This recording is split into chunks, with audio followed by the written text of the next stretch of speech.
I don't know you. This is the first time I've seen you. It's wonderful to have you here. I'm really honoring your courage, honoring your depth of wisdom and whatever you're bringing with us to us today. And so, with that said, let's just take another long, slow breath through the nose and pause for a second. Exhale with a sigh. How can I support you today? So, so when I wrote in like the application for this session, it was I don't have like a specific issue necessarily going on. More, I wanted to like share my story and Mm, be seen and heard by mm, a healthy man that mm, I've haven't had in my life. mm. So, um, and just kind of see where that takes us. See But where I it takes us, yeah? is that Yeah. okay? Absolutely, it's Okay. okay. That is the thing. That is what you are bringing. You are bringing you. So Yeah. please share where you can. Yeah. And I'm not the best speaker, and I struggle with eye contact. A lot of that's I didn't have a voice as like a child and most of my Mm. adulthood, so I'm better at communicating through writing. So I did take some notes. Is it okay if I reference that sometimes? Yeah. But look, permission to be all of you. All of you is welcome. I love that you're giving me context, and that's really obviously very useful. And you don't need to apologize for anything. Just be you, be yourself. And again, I respect where that the need to apologize probably comes from. Probably comes from when your voice was limited as a child, and how that's carried over in your adulthood. And just know that there may be times where I may interrupt you. It's not to Yeah. be rude. It's to maybe take you down a particular path that could be really useful for you. So Yes, just thank whatever you. feelings, yeah, whatever feelings are coming up, just let them be. And let's, yeah, please feel free to share. Okay. So I was raised in a like huge family. My parents had 12 kids. My mother was extremely controlling and narcissistic and in a cult. And we were raised in that. And what she did was marry all of us off at a really young age inside the cult to a man in there. So when I was 16, she sent me away to where the cult headquarters were to marry someone there. He was almost 28. And, um, sorry. I begged her to let me stay, come home. Like, Mm, she didn't have any emotional connection with us. Like, it didn't hurt her to do that. And obviously, it shattered my heart to lose my mm, life and my family. But I've always been someone to, like, um, hold on to, like, gratitude or see what I can be grateful for and, like, live from mm, that space. So I was like, okay, I'm gonna do this. Like, and I also wanted her approval and love, and mm, this was the way to do it. So I jumped into that life that she wanted me to live, and was like, all right, I'm just gonna be like the best wife I can be and make the best of this partnership and make a beautiful life of it. But of course, it turned out he was like exactly my mother, controlling, narcissistic, like no emotions. mm, And this was like reliving that childhood. And I spent mm, 10 years with him. And I had my first son, like with him. And that was when he got actually very, like, physically abusive and emotionally abusive and cheating and just like, everything. Like, he was financially abusive. In that cult, you're basically like, the women are raised to be like a man's property. I was like his property. And, but again, I tried to see like all the good, and it's like, okay, I love being a mother, and mm, made the best of that. And I think part of me thought have enough love and um, to make like a beautiful life out of what I have and being a mother and with my son. And eventually I wanted to give him a sibling. And so I got pregnant again. And then just randomly one day I was 6 months pregnant, and like all this stuff popped up on my computer of like he was in another affair and it was with his someone from work, and she was married, and her husband was freaking out. It was just this whole drama, and it like shocked me. Like that was what my first time finding out about affair, like that he was also cheating on top of all the other abuse.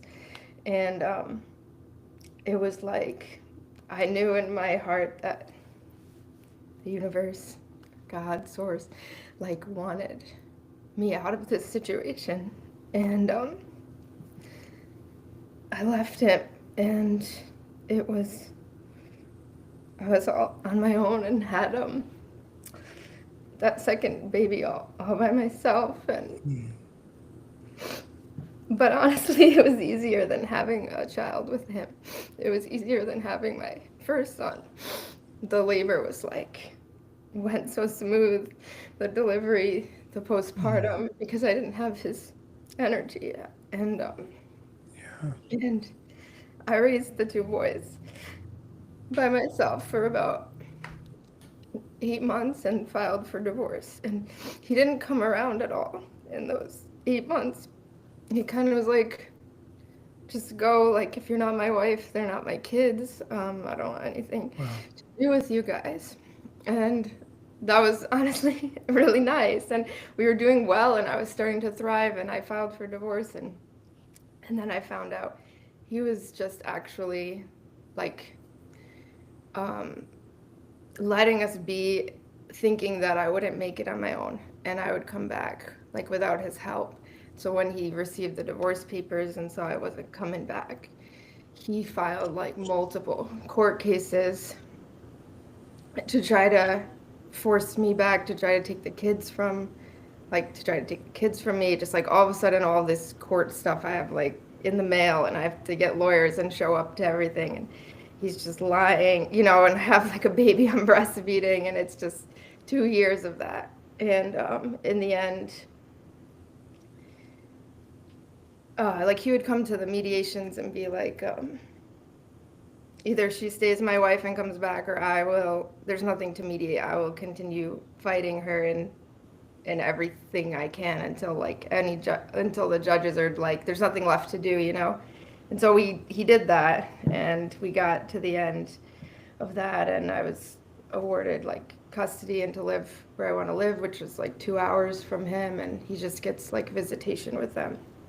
So it's been 8 years since I left him. And I developed a lot of like health issues. Are you still on? Because there was like a sound change. Okay. Yeah. Okay, so I developed like a lot of health issues from being in fight or flight through that. It really, like the court stuff where your children's lives and futures in like a judge's hands, it just really, I really broke down through all that. I think it's very akin. Sorry, it's just very akin to the control that you've experienced all of your life, but also your life being in the hands of someone else, your mother, your husband, the court systems. Yeah, So much exactly. unknown. So your autonomy was so disrupted. Yeah. And so I've been working on getting my autonomy back, right? And even in that court system, like, so I left him, right? And I fell back in the hands of like my parents and the cult, and they were trying to remarry me to other men. Like, it was like I was like a commodity. And luckily my heart like was stronger just from leaving him, and I was able to say no, and like break away from all that, my family, that cult group, just on my own, like start over, right? And so the health issues led to me to learning about the nervous system and doing nervous system work and breath work. And I actually flew out for one of your in-person breath work sessions and just bawled my eyes out through the whole thing. But in this whole process, I've been like how I always was, trying to be grateful for everything I have and staying in that gratitude. And beneath that is all this grief. And I just started processing that this last maybe few months, and it's a lot of grief. And I actually hired a one-on-one coach, Joe Bell, to help me through it because it's a lot to face on my own. And Yeah, and you're not meant to face it on your own, my dear. You're just not. yeah, Yeah. I have not had anyone very healthy in my life. I've had to forge my own way, but alone, and build a healthy, peaceful life. And I just don't have a lot of support or people. But I did have some coaching and go on a retreat, and I formed this meetup group for authentic connection, and actually met someone like my best friend now through that. And so I'm building up a small little community for myself because I need that. But Yeah. We all need to be supported. We all need mutual respect and reverence and trust in our relationships. And well, firstly, let me just say I'm so sorry to hear what you've experienced, and I want to validate the challenges and the difficulty of that experience. As a young girl, being shipped off, not feeling like she belongs or being taken care of by her family system, and then being told and forced and coerced to go to another family system that you didn't have a choice in, or at least you felt you didn't, your power was taken from you and lost, and you almost had to give it away to survive. And through the complex psychological emotional ties of I need my mother to love me, so I'm going to do what she wants, that's very, very complex. And you're adolescent still, you're a child. Yes, as a woman your brain is fairly developed, but when you have that level of chronic psychological relational trauma, it's very, very difficult to be a stand for yourself, right? We live from our wounds in those places, in those times. And so I just really acknowledge you. I said at the beginning how courageous you are, and I didn't really realize how courageous you are. And you are truly deeply courageous, and you're here. And one of the questions I was going to ask you is how much work have you done on this?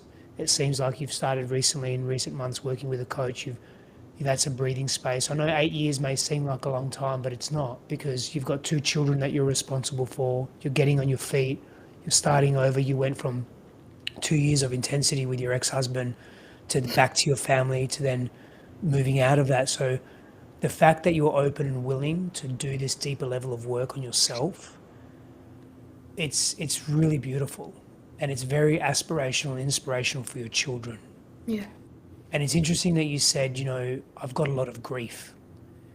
And I actually don't believe that it's possible for humans, but let me just speak to you directly. In your case, I don't think it's possible for you to grieve alone and be able to actually grieve. You need to be mirrored. You need safe relationships that can hold you, that can help contain your grief, to help you, bring you to your window of tolerance, to the edge of your capacity in those moments, and then help, co-regulate you and bring you back into your body, to know that it's safe to go in and out like that, almost like a jellyfish, just expanding and contracting, like expanding into the challenge and then just coming back into the safety of, oh, I'm not touching that right now, and that's okay.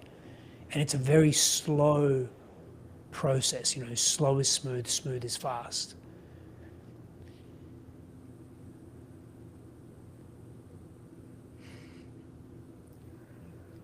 Do you feel this new coach that you have, do you feel held in that container? Yeah, so it's just starting. I think you know Mm. her. It's Joe Bell. Do you know Hmm. Joe Bell? She was with Christine. So Mm. I Yes, yes. I believe the name's yeah. familiar, yes. So it's just starting next week.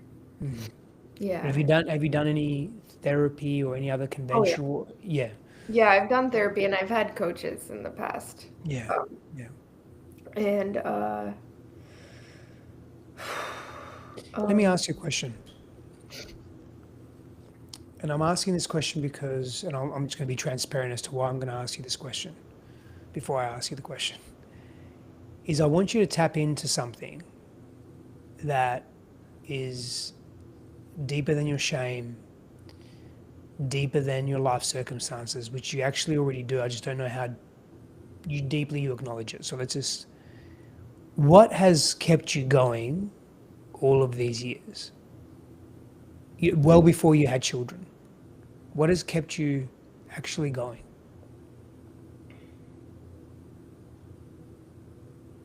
my heart, Yeah, like this inner voice, yeah. yeah. I don't know if you know, and maybe you do. I don't want to be assumptuous here at all. How powerful and how profoundly that is felt. Like I feel your heart, and I feel the magnitude, like what it holds, and I feel its potential. And there is a, for lack of a better term, such a goodness there, and a depth, and it's what has kept you going. And why did I say this? If you can continue to come back to your heart, because there are going to be times, Sarah, where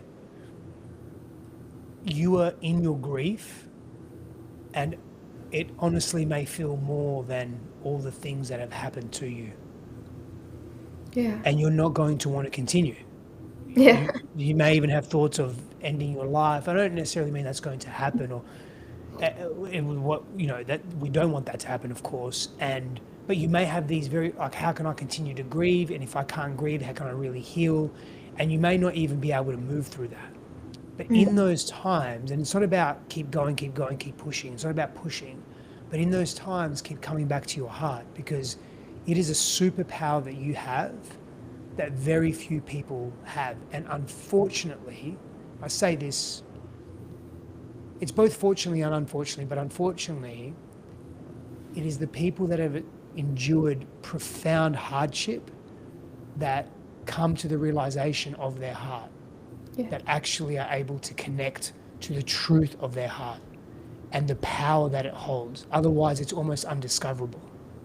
Yeah. And that's why I say unfortunately, because it comes with so much pain and heartache, Mm. right? And so much challenge and fear, and you face all of these things.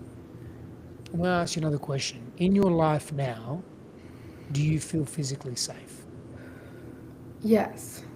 Um, I still have um, my body is still. I have some It's really all just around. I feel like completely safe until it's something that comes up with my kid's father and just the exchange and I So always he's still in feel their life. yeah He's in he's your life too. barely he has to he has them on every other weekend and the courts basically like the judges the lawyers they basically said like the only way a father will not end up with this every other weekend with the kids is if he's in jail or he's like full blown like a drug addict like Yeah. the narcissism the emotional unavailability that doesn't It doesn't fit hold into their up in the category. court. Yeah. Yeah, so it's like I'm always helping them like regulate after being with him and What do you do to constant. regulate yourself? Ooh, I do a lot. I have a lot of practices that Mm. I do a something called journal speak where you just pour out your emotions and every day at 20 minutes and then meditation, breath work, grounding. um, movement. I do Yeah. Pilates, and I have like a few really good, like my sister. One of my sisters, she also 2 years ago, she went through the same story as me and left only 2 years ago. So Mm. I helped her with that and was able to support her. But now we support each other because we're both in the same, healing. And You can relate to each other. yeah, and I actually recommended you to her. Sorry, her, yeah, to her because I did go into the healing coaching world, like Instagram, finding people, but honestly, my heart is like so sensitive to people, and I Mm. think from what I went through, I can feel when there's like ego. They're speaking from ego, or they're not like who they say they are, and it's just a lot of people, and you're like really truly the only person that I felt is so deeply in his heart. And like, so I've just been like, I purchased all your breath work and just followed your account for maybe like 3 or 4 years now.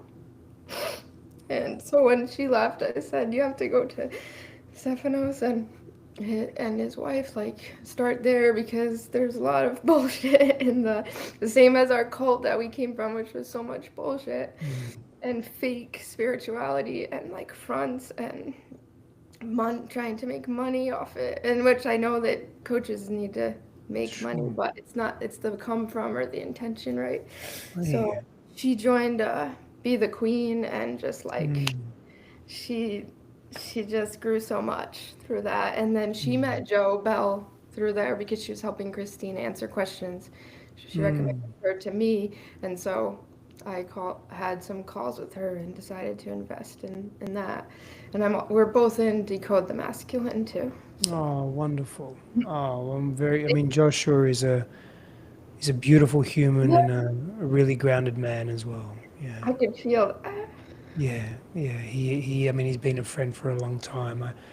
I just want to also, again, Sarah, just validate the choices that you're making, that you're sharing with me around your growth. And you could have had every opportunity, and so many people do, to self-sabotage, to hurt yourself, to inflict pain in yourself, to become an addict of sorts, whether it's food, drugs, alcohol, workaholism, people pleasing. And I'm sure, like all of us, you have some elements, some patterns that you're working through. But the type of addiction I'm speaking to is full blown addiction. You could have easily gone down that path, and you haven't.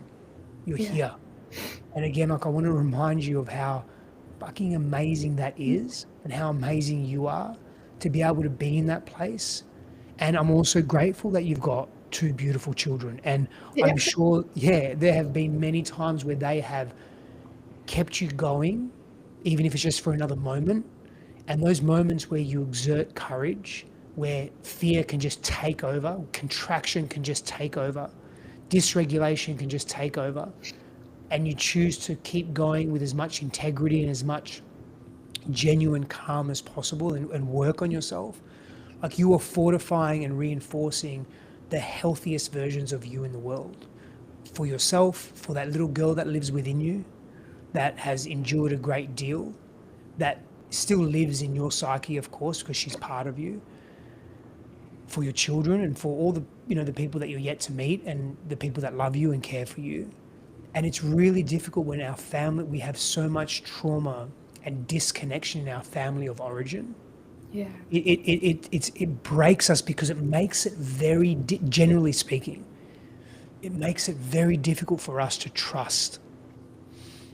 So mm, again, like, I'm really honoring you, and I feel very honored and humbled that you're here trusting, really being in this space. It makes it, when there's so much rupture in our family of origin, especially, I don't want to say especially with the mother or the father, it's in different ways, but with the mother in that way, where there wasn't the nurturing that you needed. She was highly self-absorbed. I'm not here to clinically diagnose her, but if she's doing those things that you've shared, I mean, she's very much enthralled in how am I seen in the world, and I'll even have my children suffer to do so.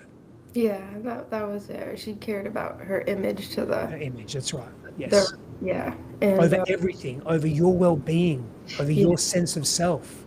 yeah, And, developmentally, all the time, I mean, even that age, 12 to 17, where there's a lot of individuation taking place, and her actions are taking that away from you, forcing you to marry another human. yeah, There's just there's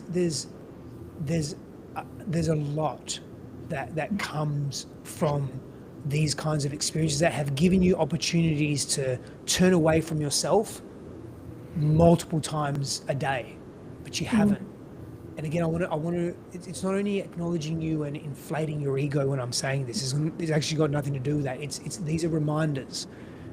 I want to remind you of how powerful and wonderful and resilient and strong you are, and compassionate you've been able to be throughout this entire process with yourself and with obviously your children. yeah, So that is a superpower and a gift for you, and one that, I mean, it will continue to illuminate your path as you explore more of your grief. And I'm in agreement with um, with what it seems like to me that you're doing, and the choices that you're making around, hey, I really need to start to address my grief in a deeper way. And it's a lot, but I can't do it by myself, but I know I need to do it. I, I truly believe and feel there is a lot of value in that for you, for all of us. Like, if we don't feel, we can never forgive. And this isn't about forgiving your mother or your ex-husband or anything like that. I'm talking about forgiving ourselves, because often we will, because we're so self-referential as children, meaning that if something happens that feels intense, or we experience as intense, and we make it mean intensity, we often then make it mean that it's our fault, our problem, we're the ones that did it. And then we start experiencing low self-worth, low self-esteem, low self-value. That self-referential habit or practice of something happening in our world that doesn't feel great becomes a habit where, as adults, we make it our fault, right? So it's our fault. That's my fault that happened. yeah, God must hate me, or I've done something wrong to receive that badness. Have you ever experienced that? yeah. On the call with Joe, like the first call, she was like, "You're too hard on yourself." Like, I am like take almost responsibility for who my children's father is. Like, because Yeah. I want to give them a loving father. Like, but that's not my it's not my It's fault, but not. it feels like it's my fault. No, it's Is not. And that you were a child getting married. You were yeah. 16. Yeah, you were a Uh, child getting married. How yeah. old were you when you had your first child? 21. 21. So again, you're very young, like Yeah, really, really young, having a child. it's overwhelming to be responsible for uh, another Another human living being. being, yeah, yeah. Especially when you're in in an environment of chaos and dysfunction and uncertainty. And so, back to that point of being self-referential, we often carry that over into our adulthood. And so the reason why I said that, which seems to be on the mark for you, is a beautiful practice for you while you are exploring your grief, and while you are releasing your grief and feeling more, so that you can create spaciousness for these new versions of you, Mhm. is to really practice deliberate kindness to yourself during that process.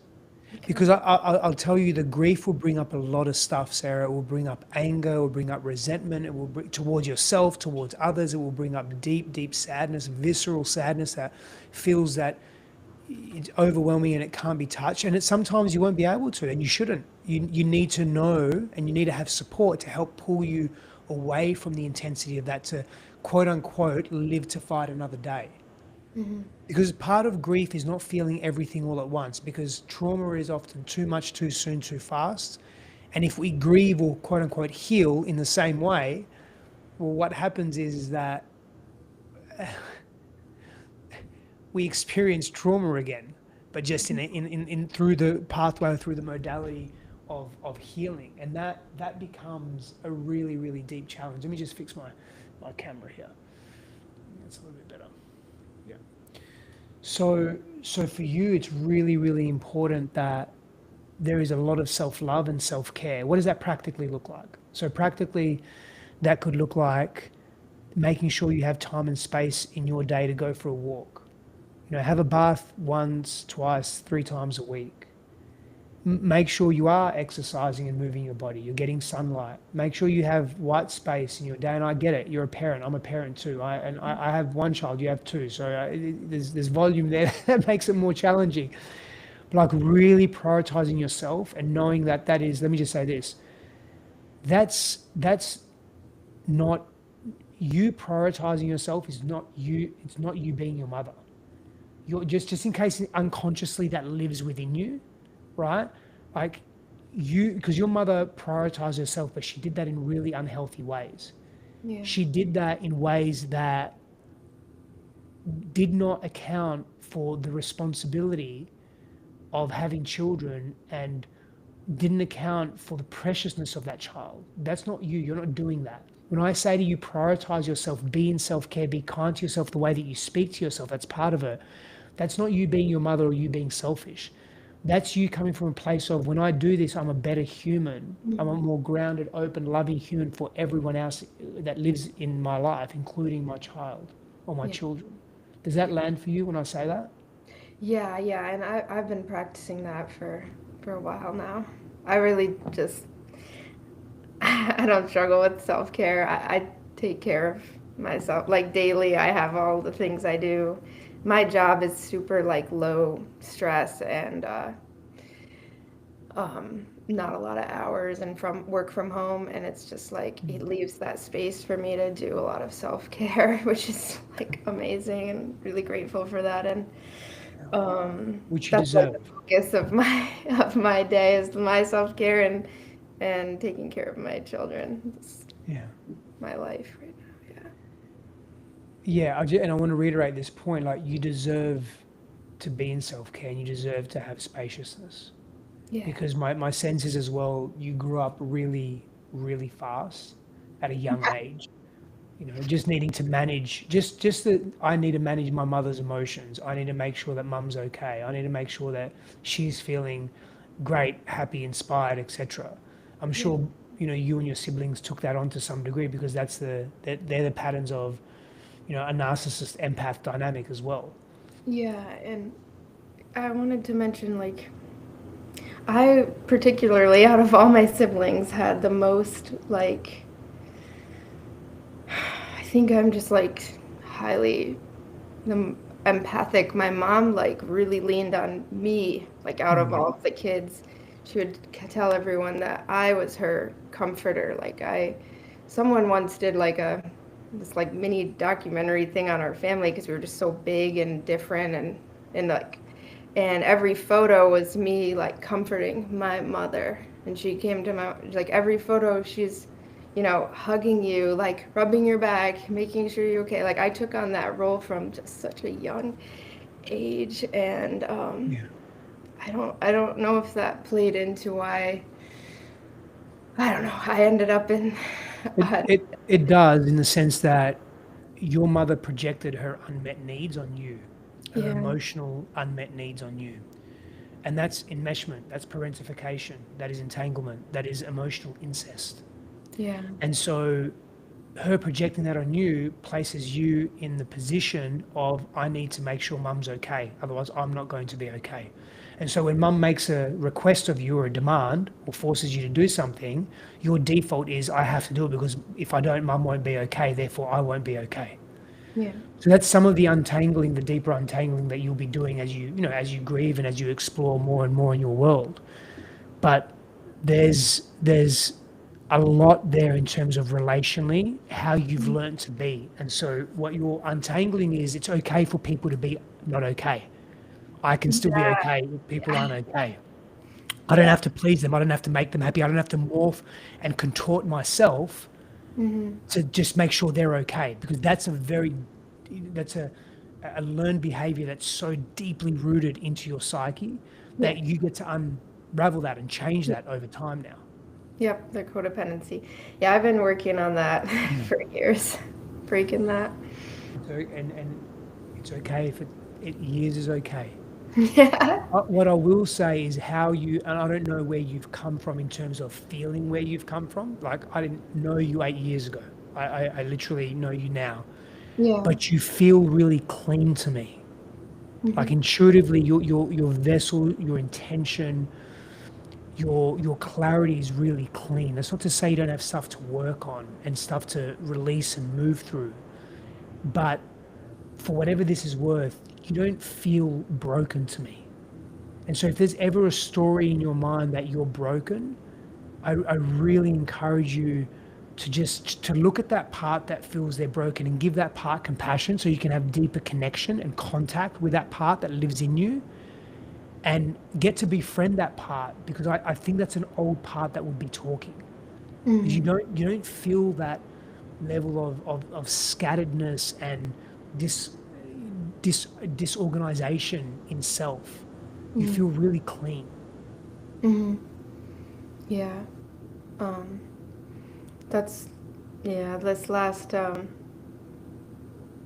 6 months or whatever, I've really been coming more deeper into my heart and integrating into who I am and living from my heart and put up boundaries, new boundaries with my family where Mm. I just don't have contact with them anymore. Like I tried so hard to like live my life and still have some kind of exchange with them because I love and care about them. I even love and care about my mother. Like it was really so painful for me to do that, but it actually it changed my life. Like in the last months of just after doing that, like the amount of like peace and like space and growth I've had from doing that was, I don't just like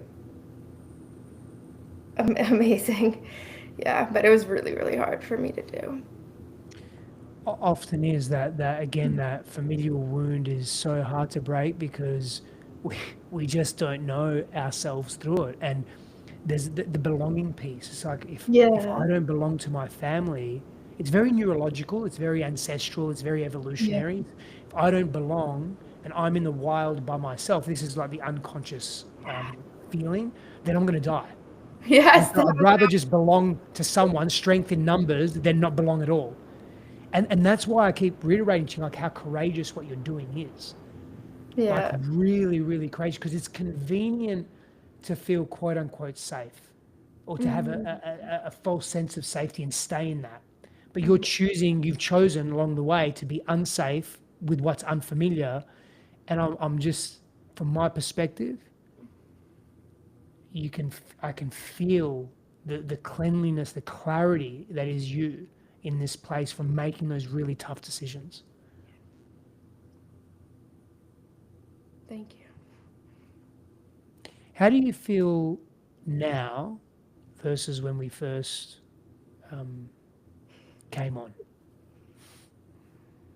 Mm, I feel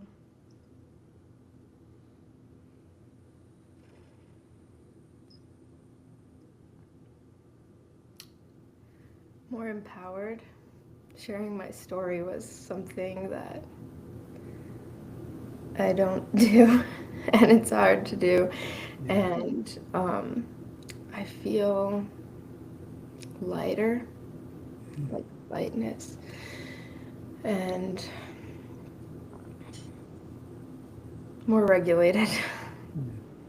And my heart is lighter. Yeah, Mm. and like just from being seen and heard and Mm. supported by you. So Mm. it, like when I did the application, I didn't think I would get picked, or I don't know if you do everybody that applies, but when I got the email that I was, that I could come do this, it was just that was really a beautiful moment. I've been so excited for this. No, that's wonderful. Well, you chose to be here by simply applying. So that I'll say. If I was to say three things in response to what you just shared is The first, it's yes, it's visibly, you were visibly different from when you first came on to now. Like there is that lightness there. So I just want to reiterate what you're feeling and seeing. I also see it's really beautiful. I appreciate you and honor you for that. Secondly, in sharing your story for you, it's such a powerful thing when we share our stories and when we bring the parts of us that we think are either ugly or difficult to be with or just challenging. When we bring them to light, we start to defuse shame. And when shame begins to become diffused, we stop living from shame. We start living from more openness, less contraction, more expansion. There's more trust in our bodies for ourselves, for the world around us. We start to love more. We can access more love, more connection, more groundedness, more vulnerability, more reciprocity, more, hey, let me receive because I'm actually worth something. Yeah. Just Yeah. by sharing the difficult parts of our lives. And the third thing I'd say is by you sharing this part of your life, you're giving other people intelligent hope. You're giving them an opportunity to go, wow, I see myself through her story. You know, it's. Can I ask you a question? This is a little bit random, but what is the name of the cult that you grew up in? Oof. It's You don't you have would to share it if you don't want to, actually. yeah, and it's actually a Muslim cult, Okay. and yeah, I was raised in that. So, and it's just so tiny, like you Okay. wouldn't know Wouldn't it. even know. Well, the reason why I asked for a very specific reason, because literally before, about 20 minutes before I got on the phone here with you, I was on the phone with a client a potential client, I should say, um, who literally has intense trauma growing up in a cult. It's not a Yeah. Muslim cult, or isn't it? It's not an Islamic faith-based cult. It's a different one. But it was just I found it interesting that I've Yeah. met this man for the first time, and then yeah. But then this leads into the point of you're helping others by being in your story, by being in your truth, and you're giving others like, wow, like she can escape, like she can get out of that. I can get out of that. Oh, Yeah. she's been in so much grief, but she's actually choosing to move through it. Maybe I can move through it. And Yeah. this is why when I say we're relational beings, we need each other for support. Yeah. So there's just something really big here, and I just again I really commend you, and all the little things that you're doing are stacking up really positively and healthily for you in your life. Yeah. Yeah. And I feel safer. I didn't say that, but Mm. I already feel Mm. more safety. So, Yeah, thank yeah, you. because you're being witness in your story without judgment. I'm not genuinely not judging you, and I'm meeting you with compassion because you make it very easy, and I want to. And this is the thing, like we've got to. There are times where I need that in my life for sure. Like I need to be met with non-judgment and compassion. That's how I grow out of the patterns and the pain that doesn't serve me, right? And that's what we can be for each other. We have that opportunity. I can't always be that for everyone all the time. Like I'm human, right? Like I get Yeah. frustrated, I get angry, I shut down. But when we have the opportunity to be something like that for each other and to actually receive it, equally to receive it, yes, big yes to that. Big yes. Yes. Hmm. Is Thank there you. anything else you want to share before we wrap up? Mm. Mm. No, just thank you. Thank you for this, and thank you for the work that you do, and for offering like Hmm. free sessions and just the breath work session. Like the one I flew out for is really like set me in like this Hmm. new kind of direction of or deeper healing. So thank you. I'm so glad you came to that, and I'm so glad you're here. And I'll share something with you if you don't mind. Something I noticed about you, and this um, I'll tell you what I noticed. I noticed that when I asked you a question, you pause and you meaningfully reflect, and then you speak, and then you share, then you express. And firstly, that's such a rarity in this world. It's a beautiful attribute.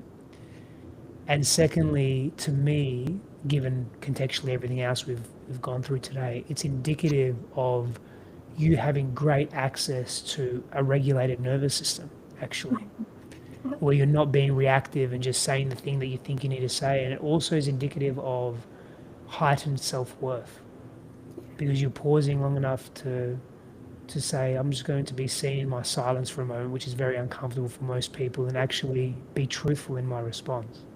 So Yeah. bless you. Bless you. Thank you. Mm. And I just pray for more people to come into my life who live from the heart. And Mm. it's just so rare for me. And that's like something I'm grieving. But Yeah. it's from what it was rare. I think it's gonna become more abundant in my life now. Mm. Like, It will, and it is, and you are yeah. on that path. Yeah. Yeah. We started this session with a long, slow breath. May we end with one? Yes. Let's take a breath in through our nose. Hold at the top. And just relax the shoulders for a moment. Exhale with a sigh. Bless your life, Sarah. Bless your family. Thank you for being here. I appreciate you so much. And Thank you. we'll see each other again very soon. Thank you. Okay. Thank you.